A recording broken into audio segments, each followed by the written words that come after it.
What I really want to do is to be able to change the lives of a group of people with the same material that they deal with every day.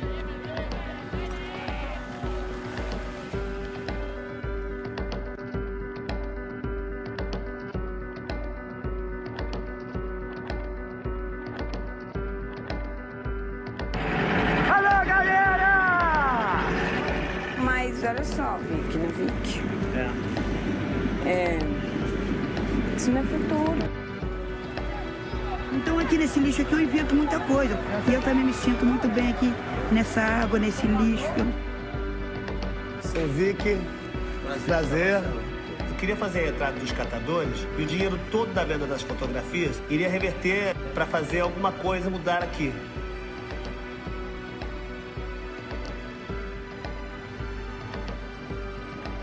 Muito bom. Pensando assim, o que você vai fazer na hora que você sair daqui do Jardim Gramacho?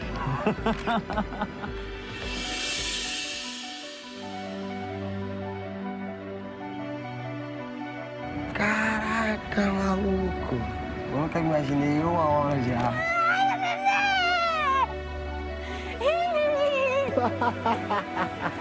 Great work by Vik Muniz, Pictures of Garbage. Well done.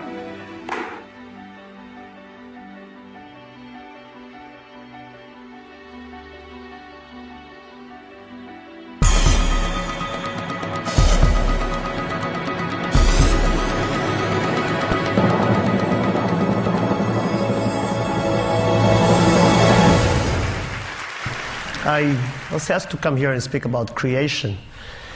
And I only have 15 minutes, I see they're counting already. And in 15 minutes, I think I can touch only a rather janitorial branch of creation, which I call creativity. Creativity is how we cope with creation. While creation sometimes seems a bit ungraspable or even pointless, creativity is always meaningful.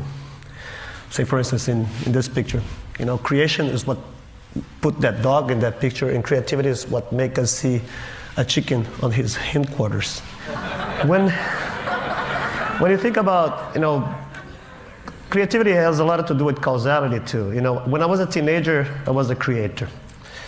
I just did things. Then I became an adult and started knowing who I was and tried to maintain the persona. I became creative. It wasn't until I actually did a book and a retrospective exhibition that I could track exactly, it looks like all the crazy things that I had done, all my drinking, all my parties, they followed the straight line that brings me to the point that I'm talking to you at this moment. No, it's actually true, the reason I'm talking to you right now is because I was born in Brazil.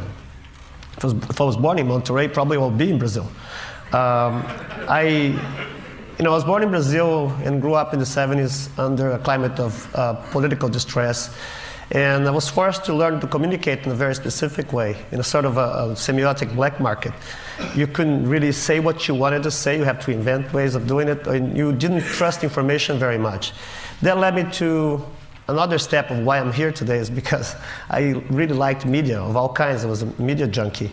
And eventually got involved with advertising. My first job in Brazil was actually to develop a way to improve the readability of billboards, and based on speed, angle of approach, and actually blocks of text.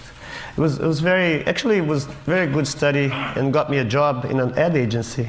And they also decided that I had to give me a very ugly plexiglass trophy for it.